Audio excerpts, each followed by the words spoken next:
Josue unang kabanata, ang paghahanda sa pag-agaw ng Kanaan. Nang mamatay na si Moises na lingkod ng Panginoon, sinabi ng Panginoon sa kanang kamay ni Moises na si Josue na anak ni Nun, "Patay na ang lingkod kong si Moises, kaya ngayon maghanda kayo, ikaw at ang lahat ng Israelita, sa pagtawid sa ilog ng Hordan papunta sa lupaing ibibigay ko sa inyo. Ayon sa ipinangako ko kay Moises, ibibigay ko sa inyo ang lahat ng lupaing mararating ninyo. Ito ang magiging teritoryo nyo, mula sa desyerto sa timog hanggang sa kabundukan ng Lebanon sa hilaga, at mula sa malaking ilog ng Euphrates sa silangan, hanggang sa dagat ng Mediteraneo sa kanluran, at ang lupain ng mga Heteo. Walang makakatalo sa iyo habang ikaw ay nabubuhay. Sasamahan kita gaya ng pagsama ko kay Moises. Hindi kita iiwan o kaya'y pababayaan. Magpakatatag ka at magpakatapang dahil ikaw ang mamumuno sa mga taong ito para angkinin ang lupaing ipinangako ko sa mga ninuno nila. Basta't magpakatatag ka lang at magpakatapang, sundin mong mabuti ang lahat ng kautusan na ibinigay sa iyo ng lingkod kong si Moises. Huwag mo itong kalilimutan para magtagumpay ka sa lahat ng ginagawa mo. Huwag mong kalimutang basahin ang aklat ng kautusan. Pagbulay-bulayan mo ito araw at gabi para malaman mo kung paano mo matutupad ng mabuti ang lahat ng nakasulat dito. Kung gagawin mo ito, uunlad ka at magtatagumpay. Alalahanin mo palagi ang bilin ko sa iyo, magpakatatag ka at magpakatapang. Huwag kang matakot o kaya'y manghina, dahil ako ang Panginoon na iyong Diyos ay sa iyo kahit saan ka pumaroon. Kaya inutusan ni Josue ang mga pinuno ng Israel, "Libutin ninyo ang kampo at sabihin ninyo sa mga tao na maghanda sila ng mga pagkain nila dahil sa ikatlong araw mula ngayon, tatawid tayo sa ilog ng Hordan para angkinin ang lupaing ibinigay sa atin ng Panginoon na ating Diyos." At sinabi ni Josue sa mga lahi nila Ruben, Gad at sa kalahating lahi ni Manase, "Alalahanin nyo ang sinabi sa inyo ni Moises na lingkod ng Panginoon. Sinabi niya na bibigyan kayo ng Panginoon ng inyong Diyos ng lugar na matitirhan na may kapahingahan. At ito na nga ang lupaing ibinigay niya sa inyo. Ang silangang bahagi ng ilog ng Hordan, mananatili rito ang mga asawa, mga anak, at mga hayop ninyo, pero dapat mauna ang mga sundalo sa pagtawid sa Hordan para tulungan ang mga kapatid ninyo, hanggang sa masakop nila ang lupaing ibinigay sa kanila ng Panginoon na ating Diyos. Pagkatapos, maaari na kayong bumalik dito sa silangang bahagi ng Hordan para angkinin ang lupaing ito na ibinigay sa inyo ni Moises na lingkod niya." Sumagot sila kay Josue, "Gagawin namin ang lahat ng sinabi niyo at pupunta kami kahit saan niyo kami ipadala. Susunod kami sa inyo gaya ng pagsunod namin kay Moises. Samahan nawa kayo ng Panginoon na inyong Diyos gaya ng pagsama niya kay Moises. Papatayin ang sino mang lalabag sa pamumuno at utos ninyo, kaya magpakatatag po kayo at magpakatapang." Josue ikalawang kabanata. Nagpadala si Josue ng mga espiya sa Jericho. Pagkatapos lihim na nagpadala si Josue ng 2 tao mula sa kampo ng mga Israelita sa Shittim para mag-espiya sa lupain ng Kanaan, lalong-lalo na sa lungsod ng Jericho. Nang makarating ang 2 espiya sa Jericho, nakituloy sila sa bahay ni Rahab na isang babaeng bayaran. Nabalitaan ng hari ng Jericho na may dumating na mga Israelita ng gabing iyon para mag-espiya sa kanila. Kaya nagpadala ng mensahe ang hari kay Rahab na sinasabi, "Palabasin mo ang mga taong nakituloy sa bahay mo dahil nandito sila para mag-espiya sa lupain natin." Sinabi ni Rahab, "Totoo pong may mga taong nakituloy dito, pero hindi ko po alam kung taga saan sila." Umalis sila ng madilim na at pasara na ang pintuan ng lungsod. Hindi ko alam kung saan sila pupunta, pero kung susundan nyo agad sila, maaabutan nyo pa sila. Pero ang totoo, itinago ni Rahab ang 2 espiya sa bubong ng bahay niya at tinakpan niya sila ng mga pinagputol-putol na halaman na ginagawang telang linen na pinapatuyo niya roon. Umalis ang mga tauhan ng hari para habulin ang dalawang espiya. Paglabas nila sa lungsod, isinara agad ang pintuan nito. Sa paghabol nila, nakarating sila hanggang sa tawiran ng ilog ng Hordan. Bago matulog ang dalawang espiya, umakyat si Rahab sa bubong at sinabi sa kanila, "Alam kong ibinigay sa inyo ng Panginoon ang lupaing ito at labis ang pagkatakot ng mga tao rito sa inyo. Nabalitaan namin kung paano pinatuyo ng Panginoon ang dagat na pula nang lumabas kayo sa Ehipto. Nabalitaan din namin kung paano nyo pinatay ang dalawang hari ng mga Amoreo na sina Sihon at Og sa silangan ng Hordan.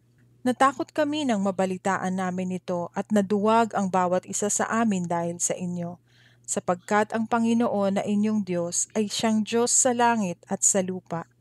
Kaya ngayon, ipangako niyo sa pangalan ng Panginoon na tutulungan niyo ang pamilya ko gaya ng pagtulong ko sa inyo. Bigyan niyo ako ng patunay na hindi niyo papatayin ang mga magulang ko, mga kapatid ko, at ang buo nilang sambahayan."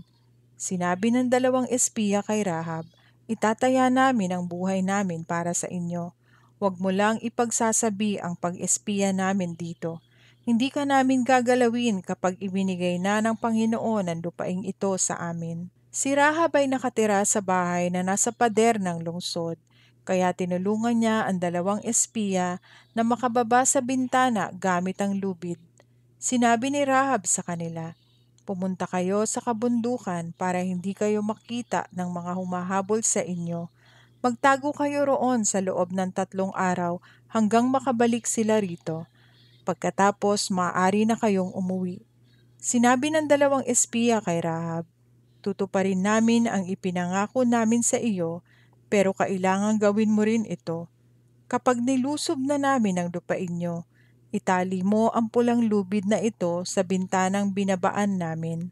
Tipunin mo sa bahay mo ang mga magulang mo, mga kapatid mo, at ang buo nilang sambahayan. Kung may isang lalabas at pupunta sa daan, hindi na namin pananagutan kapag namatay siya. Pero may pananagutan kami kapag may namatay sa loob ng bahay mo. Pero kung ipagsasabi mo ang mga ginagawa namin, hindi namin tutuparin ang ipinangako namin sa iyo." Sumagot si Rahab, "Oo, payag ako." Pagkatapos, pinaalis sila ni Rahab at itinali niya agad ang pulang lubid sa bintana. Nang makaalis na ang dalawang espiya, pumunta sila sa kabundukan. Doon sila nagtago sa loob ng 3 araw habang hinahanap sila ng mga tauhan ng hari sa mga daanan. Hindi sila nakita kaya umuwi na lang ang mga tauhan ng hari. Bumaba ng kabundukan ang dalawang espiya at tumawid sa ilog at bumalik kay Josue. Ikinuwento nila kay Josue ang lahat ng nangyari. Sinabi nila, "Totoong ibinigay ng Panginoon ang buong lupain sa atin. Ang mga tao roon ay takot na takot sa atin." Josue 3 kabanata. Tumawid ang mga Israelita sa Hordan. Maaga pa'y bumangon na si Josue at ang lahat ng mga Israelita. Umalis sila sa Shittim at pumunta sa ilog ng Hordan. Nagkampo muna sila roon bago sila tumawid. Pagkalipas ng 3 araw, nag-ikot sa kampo ang mga pinuno at sinabi sa mga tao, "Kapag nakita niyong dinadala ng mga pari na mga Levita ang kahon ng kasunduan ng Panginoon na inyong Diyos, sumunod kayo sa kanila para malaman niyo kung saan kayo dadaan, dahil hindi pa kayo nakakadaan doon. Pero huwag kayong lalapit sa kahon ng kasunduan. Magkaroon kayo ng agwat na 1 kilometro." Pagkatapos, sinabi ni Josue sa mga tao, "Linisin niyo ang inyong sarili, dahil bukas ipapakita sa inyo ng Panginoon ang mga kamangha-manghang bagay."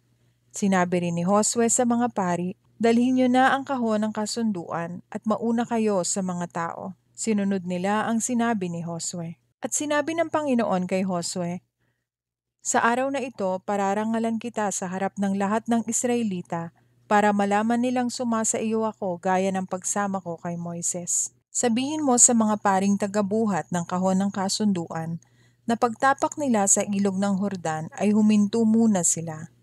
Kaya tinawag ni Josue ang mga tao. "Halik kayo, sasabihin ko sa inyo kung ano ang sinabi ng Panginoon na inyong Diyos."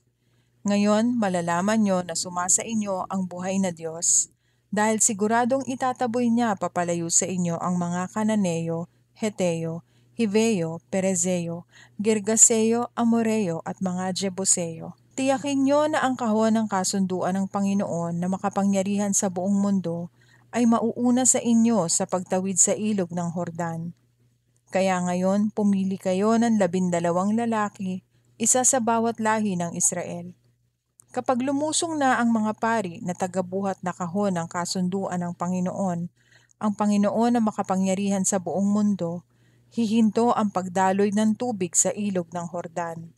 Ang tubig nito mula sa itaas ay maiipon sa isang lugar. Anihan noon na tumaapaw ang tubig sa pampang ng ilog ng Hordan. Umalis sa mga tao sa mga kampo nila para tumawid sa ilog. Nauuna sa kanila ang mga paring buhat ang kahon ng kasunduan. Paglusong ng mga pari sa ilog, huminto agad sa pagdaloy ang tubig. Naipon ang tubig sa malayo, sa lugar na tinatawag na Adam, isang bayan malapit sa Zaretan. Walang tubig na dumaloy papunta sa dagat na patay, kaya nakatawid ang mga tao sa lugar na malapit sa Jericho. Nakatayo sa gitna ng natuyong ilog ang mga pari na buhat ang kahon ng kasunduan habang tumatawid ang mga Israelita. Hindi sila umalis doon hanggat hindi nakakatawid ang lahat. Josue 4 na kabanata. Nagtayo ang mga Israelita ng monumento. Nang makatawid na ang lahat ng mamamayan ng Israel sa ilog ng Hordan, sinabi ng Panginoon kay Josue, "Pumili ka ng 12 lalaki, isa sa bawat lahi, at utusan ang bawat isa sa kanila na kumuha ng isang bato sa gitna ng ilog, doon sa kinatatayuan ng mga pari. Pagkatapos dadalhin nila ito sa lugar na tutuluyan nyo ngayong gabi." Kaya tinawag ni Josue ang 12 lalaki na pinili niya mula sa bawat lahi ng Israel at sinabi, "Pumunta kayo sa gitna ng ilog, sa harap ng kahon ng kasunduan ng Panginoon na inyong Diyos. Ang bawat isa sa inyo'y kumuha ng isang malaking bato para sa bawat lahi ng Israel at pasanin ito. Gawin niyo agad itong monumento bilang alaala sa ginawa ng Panginoon.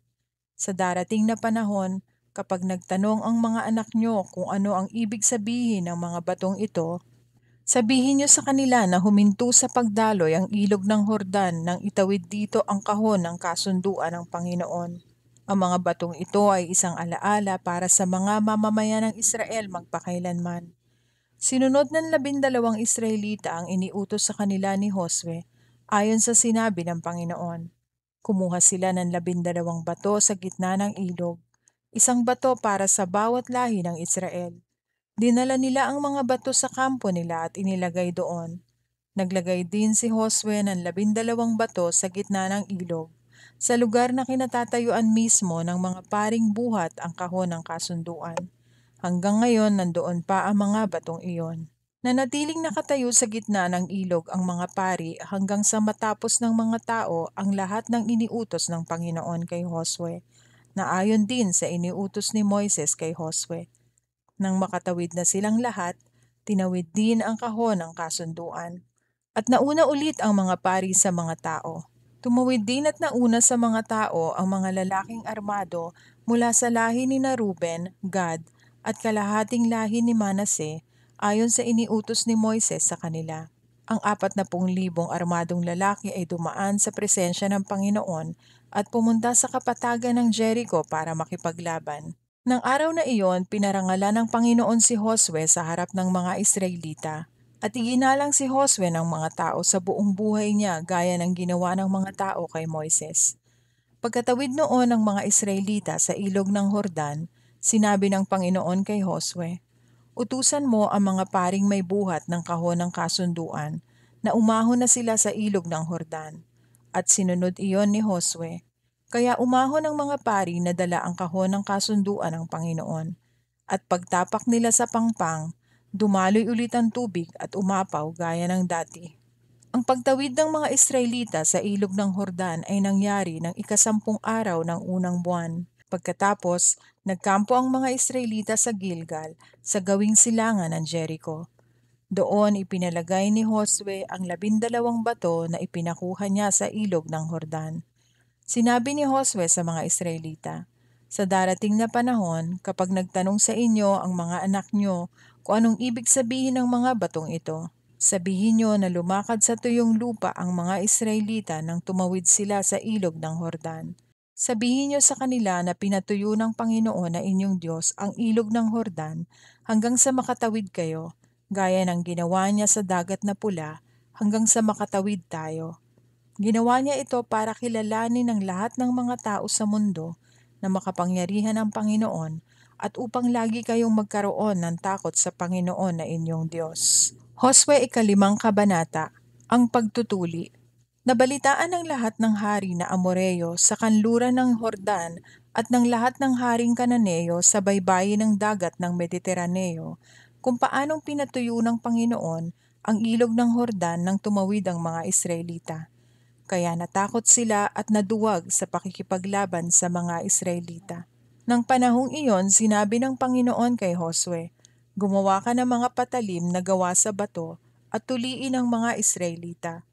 Ito ang ikalawang pagkakataon na tutuliin ang mga Israelitang hindi patuli. Kaya gumawa si Josue ng mga patalim at tinuli ang mga lalaking Israelita roon sa lugar na tinawag na bundok ng pinagtulian. Ito ang dahilan kung bakit tinuli ni Josue ang mga lalaki. Nang umalis ang mga Israelita sa Ehipto, ang lahat ng lalaki ay natuli na. Pero ang mga isinilang sa loob ng 40 taon na paglalakbay nila sa ilang ay hindi pa natutuli. Nang panahong iyon, ang mga lalaking nasa tamang edad na para makipaglaban ay nangamatay dahil hindi sila sumunod sa Panginoon. Sinabi sa kanila ng Panginoon na hindi nila makikita ang maganda at masaganang lupain na ipinangako niya sa mga ninuno nila. Ang mga anak nilang lalaki na pumalit sa kanila ang tinuli ni Josue dahil hindi pa sila tuli ng panahong naglalakbay sila. Matapos silang matuli, nanatili sila sa mga kampo nila hanggang sa gumaling ang mga sugat nila. At sinabi ng Panginoon kay Josue, "Sa araw na ito, inalis ko sa inyo ang kahihiyan ng pagiging alipin nyo sa Ehipto." Kaya ang lugar na iyon ay tinawag na Gilgal hanggang ngayon. Noong gabi ng 14 na araw ng unang buwan, habang nagkakampo pa ang mga Israelita sa Gilgal, sa kapatagan ng Jericho, ipinagdiwang nila ang pista ng paglampas ng anghel. Kinaumagahan, kumain sila ng mga produkto ng lupaing iyon, binusang trigo at tinapay na walang pampaalsa. Mula ng araw na iyon, tumigil na ang pagbagsak ng mana, at wala ng mana ang mga Israelita. Ang pagkain nila ay galing na sa inani sa lupain ng Kanaan. Nang malapit na si Josue sa Jericho, bigla niyang nakita ang isang lalaking nakatayo sa harap niya na may hawak na espada. Tinanong siya ni Josue, "Kakampi ka ba namin o kalaban?" "Hindi," sagot ng lalaki. "Naparito ako bilang pinuno ng mga sundalo ng Panginoon." Nagpatira pa si Josue bilang paggalang sa kanya at nagtanong, "Ginoo, ano po ang gusto niyong ipagawa sa akin na inyong lingkod?" Sumagot ang commander ng mga sundalo ng Panginoon, "Hubarin mo ang sandalyas mo dahil banal na lugar ang kinatatayuan mo." At sinunod ni Josue ang iniutos sa kanya. Josue Kabanatang 6, ang pagbagsak ng Jericho. Samantala, isinirang mabuti ng mga nakatira roon ang Jericho dahil sa mga Israelita. Walang makapasok o kaya'y makalabas na mga tao sa lungsod.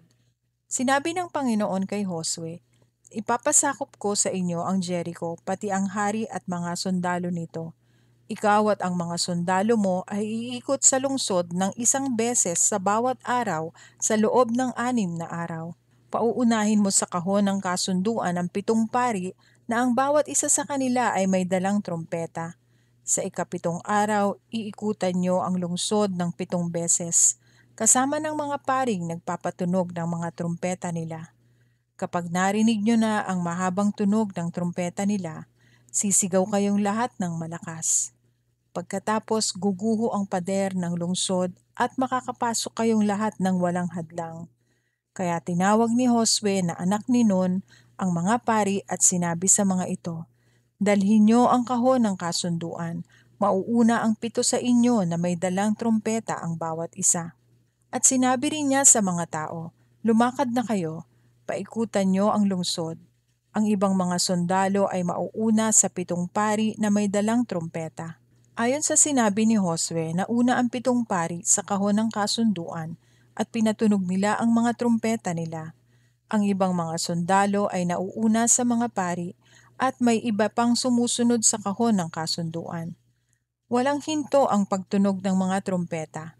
Pero sinabi ni Josue sa mga tao na huwag sumigaw o kaya'y mag-ingay hanggat hindi pa niya iniuutos na sumigaw. Ayon sa iniutos ni Josue, inikot nila sa lungsod ang kahon ng kasunduan ng Panginoon ng 1 beses. Pagkatapos bumalik sila sa kampo nila at doon natulog kinagabihan. Kinaumagahan, maagang pumangon si Josue.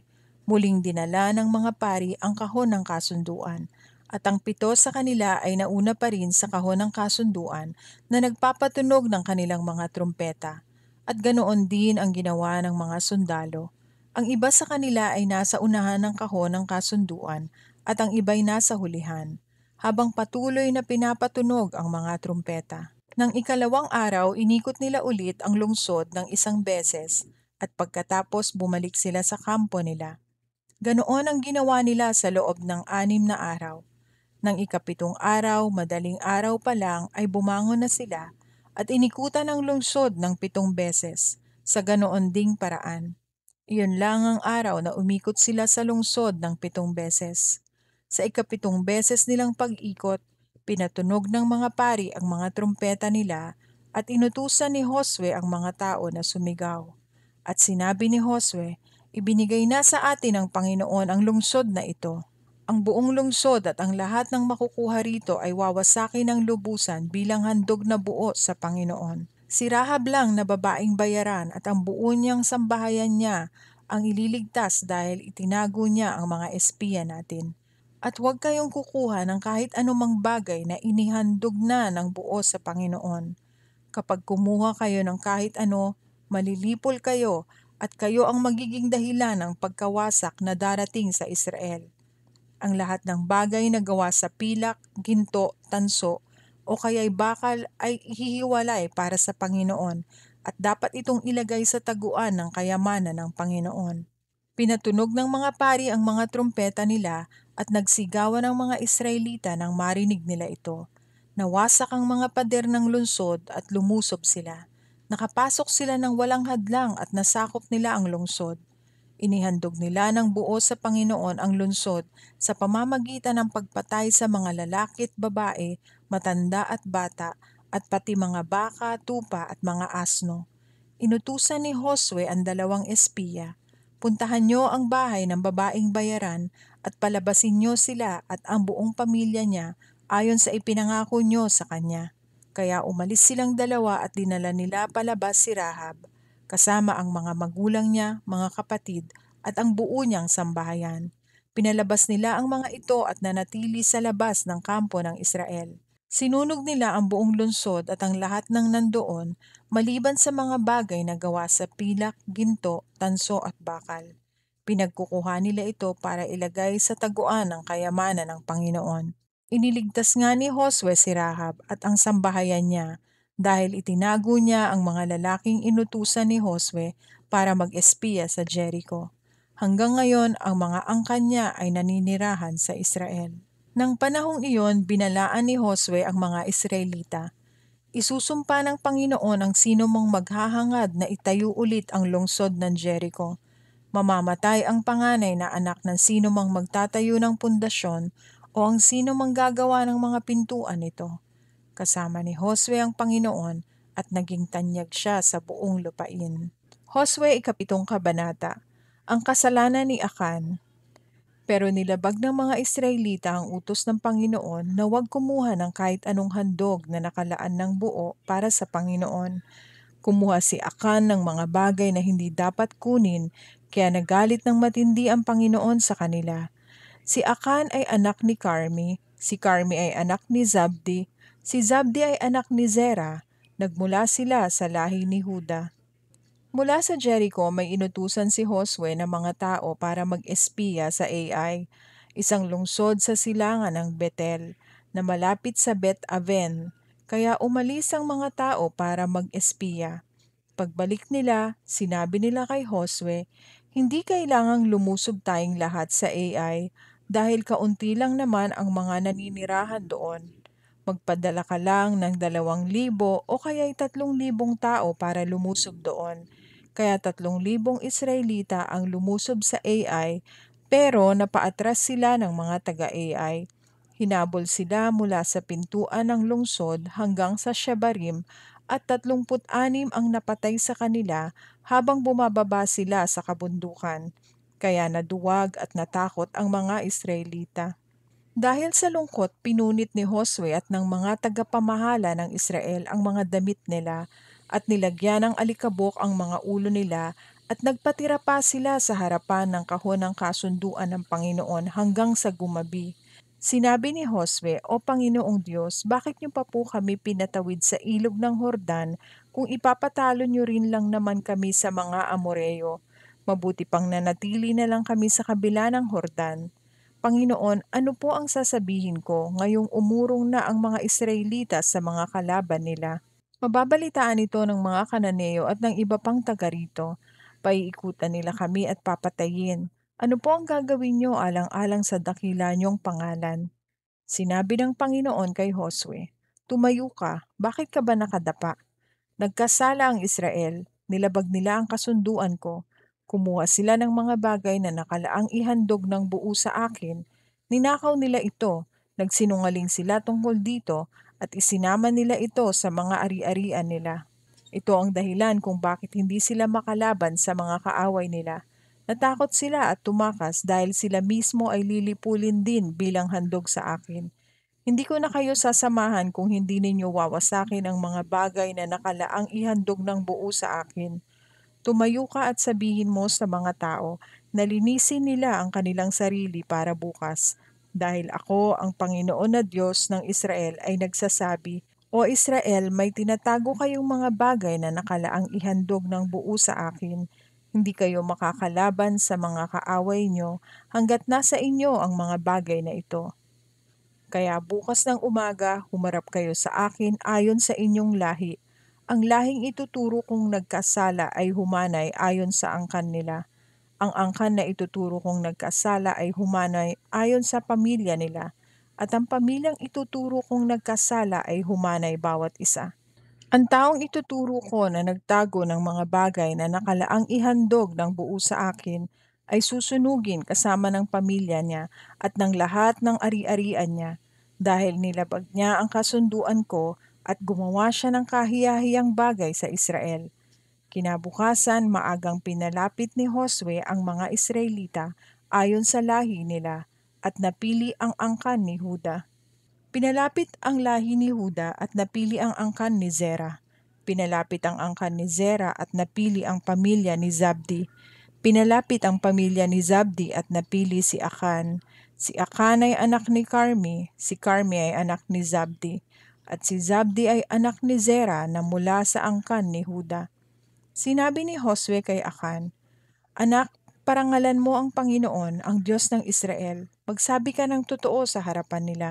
Ano ang ginawa mo? Huwag mo itong ilihim sa akin." Sumagot si Akan, "Totoong nagkasala ako sa Panginoon, ang Diyos ng Israel.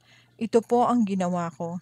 Sa mga bagay na nasamsam natin, may nakita akong isang magandang damit na mula sa Babylonia, pilak na mga 2 kilot kalahati, at isang baretang ginto na may bigat na kalahating kilo.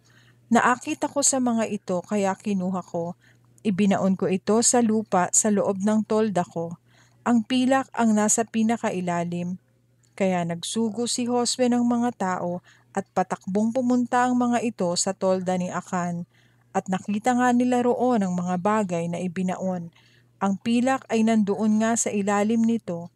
Dinala nila ito kay Josue at sa lahat ng mga Israelita at inilapag sa presensya ng Panginoon.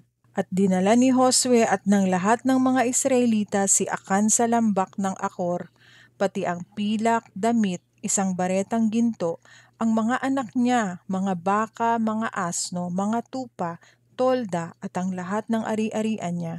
Sinabi ni Josue kay Akan, "Bakit mo kami pinahamak? Ngayon ipapahamak ka rin ng Panginoon.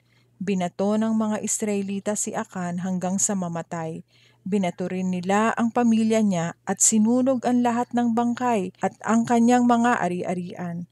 Pagkatapos tinabunan nila si Akan ng mga bato, nandoon pa ang mga bato hanggang ngayon, at ang lugar na iyon ay tinawag na Lambak ng Akor hanggang ngayon, at napawi ang galit ng Panginoon. Josue ikawalong kabanata. Ang pagsakop sa AI. Sinabi ng Panginoon kay Josue, "Huwag kang matakot o kaya'y manghina.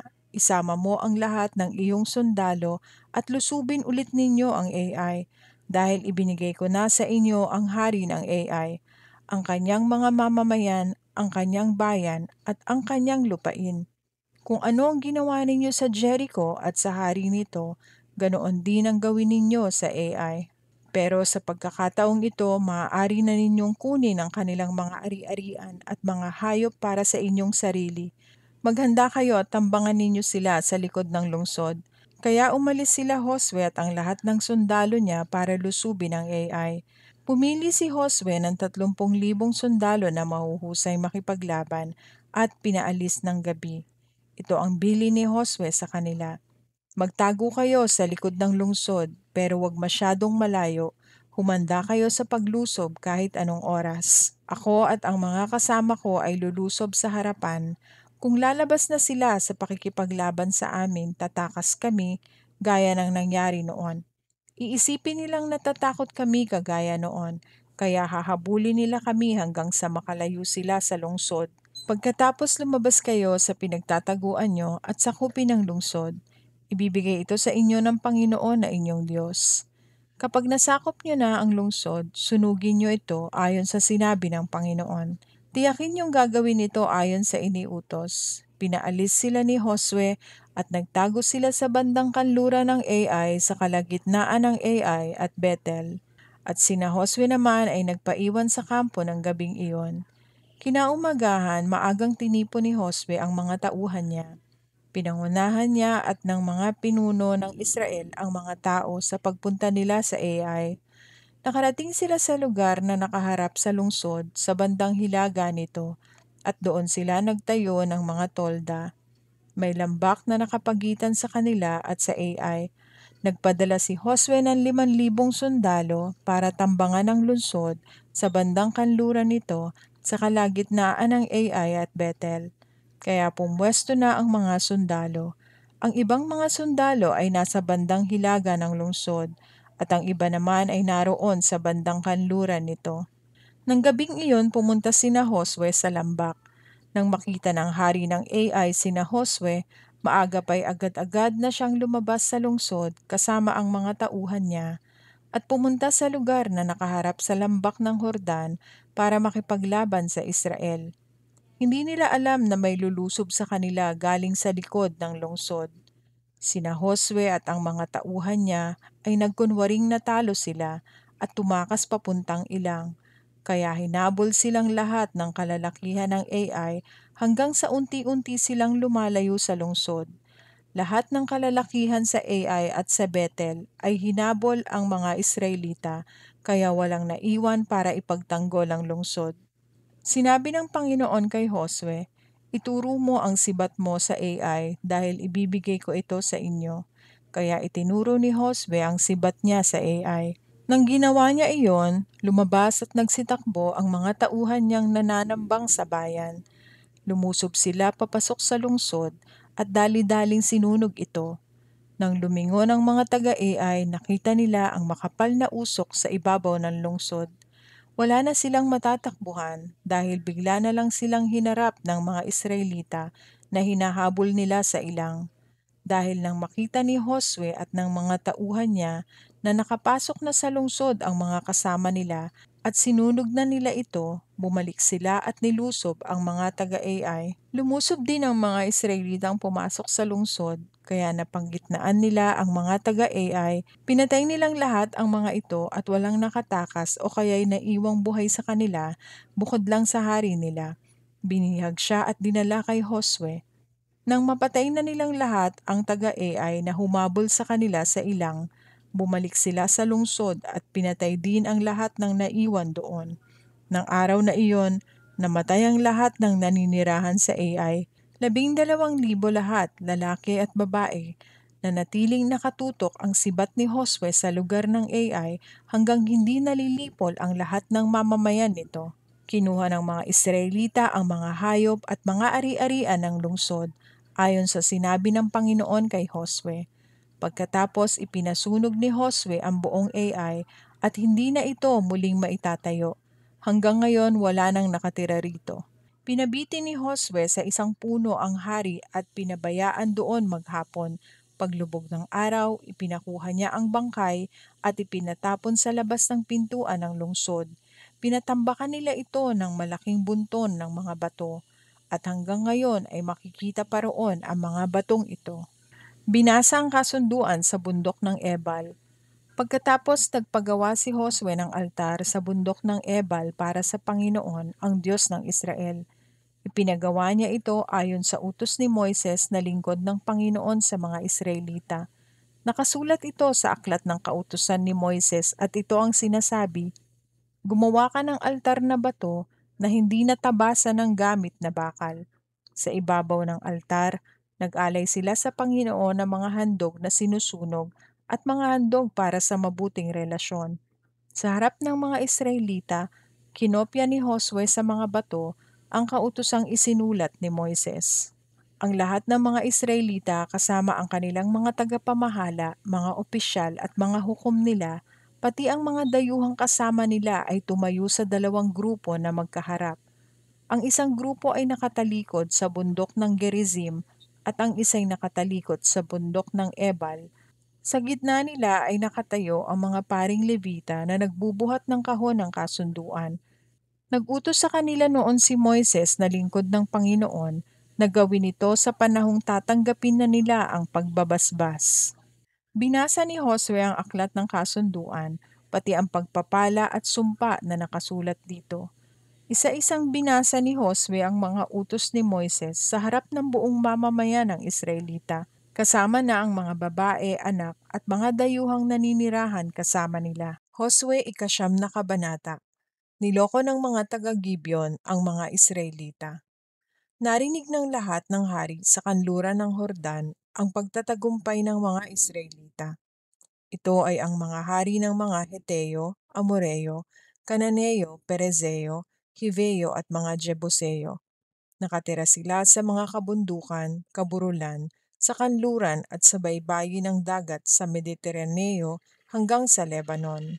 Nagtipon silang lahat para makipaglaban kay Josue at sa Israel. Pero nang marinig ng mga taga-Gibeon ang ginawa ni Josue sa Jericho at Ai, naghanap sila ng paraan para lokohin si Josue. Nagpadala sila ng mga tao kay Josue. Ang mga asno nila'y may mga kargang lumang sako at mga sisidlang balat ng alak na sira-sira at tagpi-tagpi. Nagsuot sila ng mga lumang damit at mga sandalyas na pudpod at tagpi-tagpi. Nagbaon sila ng matitigas at inaamag na mga tinapay. Pagkatapos pumunta sila kay Josue sa kampo ng Israel sa Gilgal at sinabi sa kanya at sa mga Israelita, pumunta kami rito galing sa malayong lugar para hilingin sa inyo na gumawa kayo ng kasunduan sa amin na hindi nyo gagalawin ang mga mamamayan namin. Pero sumagot ang mga Israelita, baka taga rito rin kayo malapit sa amin, kaya hindi kami maaaring gumawa ng kasunduan sa inyo. Nagmakaawa sila kay Josue, handa po kaming maging lingkod ninyo. Nagtanong si Josue sa kanila, sino kayo at saan kayo nanggaling? Sumagot sila, galing po kami sa napakalayong lugar. Pumunta kami rito dahil narinig namin ang tungkol sa Panginoon na inyong Diyos. Nabalitaan din namin ang lahat ng kanyang ginawa sa Ehipto at sa dalawang hari na Amoreo sa silangan ng Hordan na sina Haring Sihon ng Heshbon at Haring Og ng Bashan na nakatira sa Ashtaroth. Kaya inutusan kami ng mga tagapamahala at mga kababayan namin na maghanda ng pagkain at pumunta rito at makipagkita sa inyo para sabihin na handa kaming maglingkod sa inyo basta't gumawa lang kayo ng kasunduan sa amin na hindi nyo kami gagalawin. Tignan nyo po ang tinapay namin, mainit pa ito pag alis namin, pero ngayon matigas na at durug-durug pa. Itong mga sisidlang balat ay bago pa ng salinan namin ng alak. Pero tignan niyo po, sira-sira na ito. Ang mga damit at sandalyas namin ay naluma na dahil sa malayong paglalakbay. Naniwala at tinanggap ng mga Israelita ang mga ebidensya na dala nila, pero hindi sila nagtanong sa Panginoon tungkol dito. Gumawa si Josue ng kasunduan sa kanila na hindi niya sila gagalawin o kaya ipapatayin, at nanumpa ang mga pinuno ng mga kapulungan ng Israel sa kasunduang ito. Pagkalipas ng 3 araw, pagkatapos pagtibayin ang kasunduan, nabalitaan ng mga Israelita na malapit lang pala sa kanila ang tinitirhan ng mga taong iyon. Kaya umalis ang mga Israelita at matapos ang 3 araw, nakarating sila sa mga lungsod na tinitirhan ng mga taong iyon.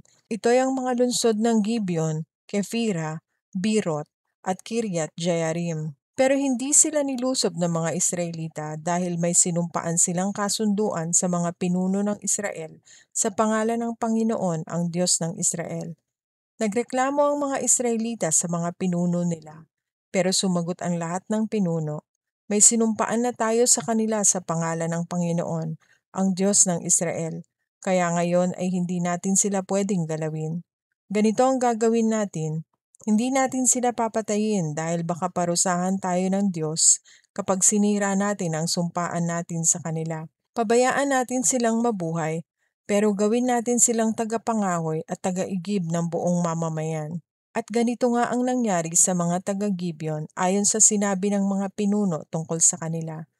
Ipinatawag ni Josue ang mga taga-Gibeon at sinabi, "Bakit nyo kami niloko? Bakit nyo sinabing galing pa kayo sa malayong lugar, pero taga rito lang pala kayo malapit sa amin? Dahil sa ginawa nyo, isusumpa kayo ng Diyos. Mula ngayon, maglilingkod kayo bilang tagapangahoy at tagaigib para sa bahay ng aking Diyos." Sumagot sila kay Josue, "Ginawa namin ito dahil natatakot po kami na baka patayin niyo kami. Dahil nabalitaan po namin na inutusan ng Panginoon na inyong Diyos si Moises na kanyang lingkod na ibigay sa inyo ang lupaing ito at patayin ang lahat ng nakatira rito. Ngayon nandito kami sa ilalim ng kapangyarihan niyo, kayo ang masusunod kung ano po ang dapat ninyong gawin sa amin." Hindi pinahintulutan ni Josue na patayin sila ng mga Israelita, pero ginawa niya silang mga tagapangahoy at tagaigib para sa mga Israelita at sa altar ng Panginoon. Hanggang ngayon ginagawa nila ang gawaing ito sa lugar na pinili ng Panginoon kung saan siya sasambahin. Josue 10 kabanata. Natalo ng Israel ang mga hari sa timog. Nabalitaan ni Haring Adonai-Zedek ng Jerusalem na inagaw ni Josue ang Ai at nilipol ng lubusan at pinatay ang hari nito, gaya ng ginawa niya sa Jericho at sa hari nito. Nabalitaan din niya na ang mga taga-Gibeon ay nakipagkaibigan na sa mga Israelita at namuhay kasama nila. Natakot siya at ang mga tao sa kanyang nasasakupan dahil alam niya na ang Gibeon ay isang makapangyarihang lungsod na may sarili ring hari. Mas malaki pa ito sa Ai at ang mga sundalo nito'y mahuhusay makipaglaban. Kaya nagpadala ng mensahe si Adonai-Zedek kina Haring Hoham ng Hebron, Haring Piram ng Jarmut, Haring Hafya ng Lakish, at Haring Debir ng Eglon. Ito ang mensahe niya: "Tulungan niyo akong lusubin ang Gibeon dahil nakipagkaibigan ito kay Josue at sa mga Israelita."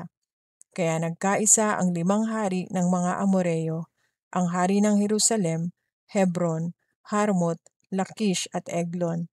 Tinipon nila ang mga sundalo nila at nilusob ang Gibeon. Nagpadala ng mensahe ang mga taga-Gibeon kay Josue sa kampo nito sa Gilgal. Sinabi nila, "Huwag niyo kaming pabayaan, kaming mga lingkod ninyo. Pumunta po kayo agad dito at iligtas kami. Tulungan niyo kami dahil pinagtutulungan kami ng lahat ng hari ng mga Amoreo na nakatira sa mga kabundukan." Kaya umalis si Josue kasama ang lahat ng sundalo niya, pati ang lahat ng mahuhusay makipaglaban. Sinabi ng Panginoon kay Josue, "Huwag kang matakot sa kanila, ibibigay ko sila sa iyo. Wala kahit isa sa kanila ang makakatalo sa iyo." Buong gabing naglakad sina Josue mula sa Gilgal at nilusob nila ang mga kalaban na walang kamalay-malay. Sinindak ng Panginoon ang mga kalaban nang makaharap nila ang mga Israelita at marami sa kanila ang pinatay doon sa Gibeon. Ang iba sa kanila ay hinabol at pinatay sa daang paakyat sa Bet-horon hanggang sa Azeka at Makeda. Patuloy ang paghabol sa kanila ng mga Israelita habang bumababa sila galing sa Bet-horon. At nang papunta sila sa Azeka, pinaulanan sila ng Panginoon ng malalaking yelo at namatay sila. Mas marami pang namatay sa kanila sa yelo kaysa sa espada ng mga Israelita. Nang araw na pinagtagumpay ng Panginoon ang mga Israelita laban sa mga Amoreo, nanalangin si Josue sa Panginoon. Pagkatapos sinabi niya habang nakikinig ang mga Israelita, "Araw, tumigil ka sa taas ng Gibeon. Ikaw naman, buwan, tumigil ka sa taas ng lambak ng Ayalon." Kaya tumigil ang araw at ang buwan hanggang sa natalo ng mga Israelita ang mga kalaban nila. Ang pangyayaring ito ay nakasulat sa aklat ni Jaskar. Tumigil ang araw sa gitna ng langit at hindi ito lumubog sa buong araw. Hindi pa nangyari ang ganito mula noon. Mula noon na sumagot ang Panginoon sa panalangin ng tao na kagaya nito. Tunay na nakikipaglaban ang Panginoon para sa Israel. Pagkatapos, bumalik si Josue at ang lahat ng mga Israelita sa kampo nila sa Gilgal. Pinatay ang 5 hari ng mga Amoreo. Nakatakas ang 5 hari at nagtago sa kuweba sa Makeda. Pero may nakakita sa kanila na doon sila nagtatago at sinabi nila ito kay Josue. Kaya sinabi ni Josue, "Tabunan niyo ng malalaking bato ang bukana ng kuweba at bantayan ninyo. Pero huwag kayong manatili roon, kundi habulin niyo at lusubin ang mga naiwang kalaban. Siguraduhin ninyong hindi sila makakapasok sa mga lungsod nila, dahil ibibigay sila sa inyo ng Panginoon na inyong Diyos." Halos naubos ni Josue at ng mga Israelita ang mga kalaban nila, pero mayroon ding nakaligtas at nakapasok sa mga napapadirang lungsod nito, at bumalik ang lahat ng sundalo kay Josue sa kampo nila sa Makeda. Mula noon, wala nang nagtangkang magsalita laban sa mga Israelita. At nag-utos si Josue, "Buksan niyo ang kuweba at dalhin dito sa akin ang 5 hari." Kaya pinalabas nila sa kuweba ang 5 hari. Ang hari ng Jerusalem, Hebron, Harmot, Lakish at Eglon. Nang madala na ang 5 hari kay Josue, tinipon ni Josue ang lahat ng mga Israelita at sinabi niya sa mga commander ng mga sundalo niya, "Halika kayo at tapakan niyo ang leeg ng mga haring ito." Kaya lumapit sila at tinapakan nila ang leeg ng mga haring iyon. Sinabi sa kanila ni Josue, "Huwag kayong matakot o kaya'y panghinaan ng loob. Magpakatatag kayo at magpakatapang.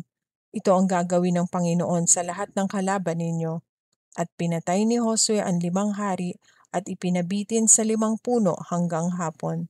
Nang lumubog na ang araw, ipinakuha ni Josue ang mga bangkay nila at ipinatapon sa kuweba na pinagtaguan nila. Tinakpan nila ang bunganga ng kuweba ng malalaking bato na hanggang ngayon ay naroon pa. Sinakop ni Josue ang iba pang mga lugar ng mga Amoreo. Nang araw na iyon, sinakop ni Josue ang Makeda. Pinapatay niya ang lahat ng naninirahan dito, pati na ang hari nito. Nilipol niya ito ng lubusan at walang naiwang buhay. Ginawa ni Josue sa hari ng Makeda ang ginawa rin niya sa hari ng Jericho. Mula sa Makeda, pumunta si Josue at ang mga Israelita sa Libna at nilusob ito. Ibinigay din sa kanila ng Panginoon ang lungsod at ang hari nito. Pinatay nila ang lahat ng naninirahan dito at walang naiwang buhay. Ginawa ni Josue sa hari ng Libna ang ginawa niya sa hari ng Jericho. Mula sa Libna pumunta si Josue at ang mga Israelita sa Lakish. Pinalibutan nila ito at nilusob. Ibinigay ng Panginoon ang Lakish sa mga Israelita sa 2 araw ng labanan. Gaya ng ginawa nila sa Libna, pinatay din nila ang lahat ng naninirahan sa Lakish. Habang nilulusob nila ang Lakish, si Haring Horam ng Gezer at ang mga sundalo nito ay tumulong sa Lakish. Pero natalo sila ni Josue at walang naiwang buhay sa kanila. Mula sa Lakish pumunta si Josue at ang mga Israelita sa Eglon. Pinalibutan din nila ito at nilusob. Sa mismong araw na iyon, nasakop nila ang Eglon at pinatay ang lahat ng naninirahan dito. Nilipol nila ito ng lubusan gaya ng ginawa nila sa Lakish. Mula sa Eglon umahon si Josue at ang mga Israelita sa Hebron at nilusob ito. Sinakop nila ang lungsod at pinatay nila ang hari at ang lahat ng naninirahan dito, pati na ang mga tao sa karatig baryo. Walang naiwang buhay. Winasak nila ng lubusan ang buong lungsod gaya ng ginawa nila sa Eglon. Pagkatapos nito, bumalik si Josue at ang mga Israelita at lumusob sa Debir. Inagaw nila ang lungsod at pinatay ang hari at ang lahat ng naninirahan dito, pati ang mga tao sa karatig baryo. Nilipol nila ito ng lubusan at walang naiwang buhay. Ang ginawa nila sa Hebron at Libna at sa mga hari nito ay ginawa rin nila sa Debir at sa hari nito. Sinakop nga ni Josue ang buong lupain, ang mga kabundukan, ang Negev, ang kaburulan sa kanluran at mga libis, pati na ang mga hari nito.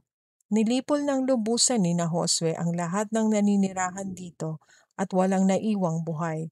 Ginawa nila ito ayon sa utos ng Panginoon, ang Diyos ng Israel. Sinakop ni Josue ang mga lugar mula sa Kadesh Barnea hanggang sa Gaza at mula sa buong lupain ng Goshen hanggang sa Gibeon. Sinakop ni Josue ang lahat ng lupain at ang mga hari nito sa minsanang paglusob lamang, dahil ang Panginoon, ang Diyos ng Israel, ang tumulong sa kanila sa pakikipaglaban. Pagkatapos bumalik si Josue at ang lahat ng Israelita sa kampo nila sa Gilgal. Josue, 11 kabanata. Nasakop ng Israel ang mga lugar sa Hilaga. Nang mabalitaan ni Haring Habin ng Hazor ang mga tagumpay ng Israel, nagpadala siya ng mensahe kay Haring Hobab ng Madon, sa mga hari ng Shimron at Akshaf, sa mga haring nasa kabundukan sa Hilaga, sa mga hari sa lambak ng Hordan na nasa timog ng lawa ng Galilea, sa mga hari sa kaburulan sa kanluran, sa mga hari sa baybayin ng Dor sa kanluran, sa mga hari ng mga Kananeo sa silangan at sa kanluran ng ilog ng Hordan, sa mga hari ng mga Amoreo, Heteo, Perezeo, Jebuseo na nakatira sa kabundukan, at sa mga hari ng mga Hiveo sa ibaba ng bundok ng Hermon sa lupain ng Mizpa. Dumating ang lahat ng hari, kasama ang mga sundalo nilang kasindami ng buhangin sa dagat. Marami rin silang kabayo at karwahe. Nagtipon sila at nagkampo sa tabi ng batis ng Merom para labanan ang Israel. Sinabi ng Panginoon kay Josue, "Huwag kayong matakot sa kanila dahil bukas sa ganito ring oras, ibibigay ko silang lahat sa Israel para patayin. Pipilayin niyo ang mga kabayo nila at susunugin ang mga karwahe nila." Kaya biglang lumusob si Josue at ang mga sundalo niya sa batis ng Merom. At pinagtagumpay sila ng Panginoon sa mga kalaban nila. Hinabol nila ang mga kalaban nila hanggang sa malaking Sidon at sa Misrefot Maim hanggang sa lambak ng Mizpa sa silangan. Pinatay nila ang mga kalaban nila hanggang sa maubos. At ginawa sa kanila ni Josue ang iniutos ng Panginoon. Pinilayan niya ang mga kabayo nila at pinasunog ang mga karwahe nila. Pagkatapos bumalik sina Josue at sinakop nila ang Hazor at pinatay ang hari nito. Nang mga panahong iyon, ang Hazor ay ang pinakamakapangyarihan sa lahat ng kaharian. Pinatay din nila ang lahat ng naninirahan sa Hazor. Nilipol nila ito ng lubusan at walang naiwang buhay. At ang lungsod mismo ay sinunog nila. Sinakop ni Josue ang lahat ng lungsod. Pinatay nila ang lahat ng naninirahan dito, pati na ang mga hari nito.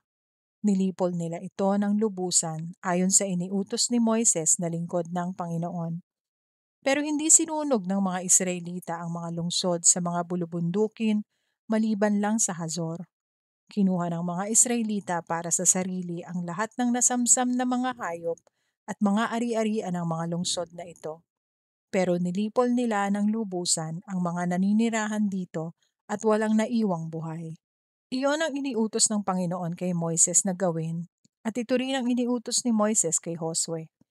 Tinupad ni Josue ang lahat ng iniutos ng Panginoon kay Moises. Sinakop nga ni Josue ang buong lupain, ang kabundukan, ang buong lupain ng Negev, ang buong lupain ng Goshen, ang mga kaburulan sa kanluran, ang lambak ng Hordan, ang mga kabundukan at kaburulan ng Israel. Ang teritoryo na sinakop niya ay mula sa bundok ng Halak na paahon sa Seir hanggang sa Baal-Gad, sa lambak ng Lebanon sa ibaba ng bundok ng Hermon. Dinakip at pinatay niya ang mga hari ng mga lugar na ito sa mahabang panahon ng pakikipaglaban nila. Walang nakikipagkasundo sa mga Israelita para sa kapayapaan maliban lang sa mga Hiveo na nakatira sa Gibeon. Ang lahat ng hindi nakipagkasundo ay nilipol sa labanan, sapagkat pinatigas ng Panginoon ang puso nila para makipaglaban sila sa mga Israelita. Kaya nga lubusan silang nilipol ng walang awa, ayon sa iniutos ng Panginoon kay Moises. Nang panahong iyon, nilusob ni Josue ang mga lahi ni Anak na nakatira sa mga kabundukan ng Hebron, Debir, Anab, at sa lahat ng kabundukan ng Huda at Israel.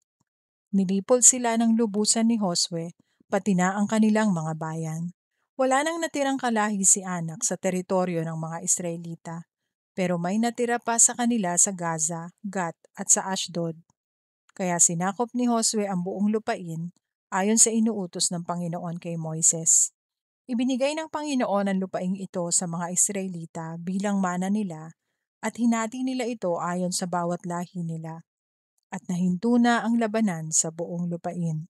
Josue 12 kabanata, ang mga hari na natalo sa silangan ng Hordan. Sinakop na ng mga Israelita ang mga lupain sa silangan ng Ilog Hordan, mula sa lambak ng Arnon hanggang sa bundok ng Hermon, kasama na rito ang lupain sa silangan ng lambak ng Hordan. Ito ang mga hari sa mga lugar na natalo ng mga Israelita. Si Sihon na Amoreo na nakatira sa Heshbon, sakop ng kaharian niya ang kalahati ng gilid. Ito ay mula sa Aroer sa tabi ng lambak ng Arnon at mula sa gitna nito hanggang sa lambak ng Jabok na siyang hangganan ng lupain ng mga Amonita. Sakop din niya ang silangan ng lambak ng Hordan mula sa lawa ng Galilea hanggang sa Bet Jesimot, sa silangan ng dagat na patay at hanggang sa timog sa ibaba ng libis ng Pisga. Ang ikalawa ay si Haring Og ng Bashan. Isa siya sa mga naiwan na Refaimeo. Nakatira siya sa Ashtarot at sa Edrei. Ang sakop ng kaharian niya ay ang bundok ng Hermon, Saleka, ang buong Bashan hanggang sa hangganan ng Geshur at Maaka, at ang kalahati ng gilid hanggang sa hangganan ng Heshbon na ang hari ay si Sihon. Tinalo sila ni Moises na lingkod ng Panginoon at ng mga Israelita. Ibinigay ni Moises ang lupain ng mga ito sa lahi ni Ruben, Gad, at sa kalahating lahi ni Manase bilang mana nila, ang mga hari na natalo sa kanluran ng Hordan. Sinakop din ni Josue at ng mga Israelita ang mga lupain sa kanluran ng Hordan mula sa Baalgad sa lambak ng Lebanon hanggang sa bundok ng Halak na paahon sa Seir. Ibinigay ni Josue ang mga lupaing ito sa mga Israelita bilang mana nila. Hinati niya ito ayon sa bawat lahi nila. Ang mga lupaing ito ay ang mga kabundukan, mga kaburulan sa kanluran, ang lambak ng Hordan, ang mga libis, ang disyerto sa timog, at ang Negev. Tinirhan ito dati ng mga Heteo, Amoreo, Cananeo, Perezeo, Heveo at mga Jebuseo. Ito ang mga hari ng mga lugar na iyon na tinalo ni Josue at ng mga Israelita. Ang hari ng Jericho, ang hari ng Ai malapit sa Bethel, ang hari ng Jerusalem, ang hari ng Hebron, ang hari ng Jarmut, ang hari ng Lakish, ang hari ng Eglon, ang hari ng Gezer, ang hari ng Debir, ang hari ng Geder, ang hari ng Horma, ang hari ng Arad, ang hari ng Libna, ang hari ng Adulam, ang hari ng Makeda, ang hari ng Betel, ang hari ng Tapua, ang hari ng Hefer, ang hari ng Afek, ang hari ng Lasharon, ang hari ng Madon, ang hari ng Hazor, ang hari ng Shimron Meron, ang hari ng Akshaf, ang hari ng Taanak, ang hari ng Megiddo, ang hari ng Kedesh, ang hari ng Jokneam sa Carmel, ang hari ng Dor sa Nafatdor, ang hari ng Goyim sa Gilgal, at ang hari ng Tirza. Ang mga haring ito ay 31 lahat.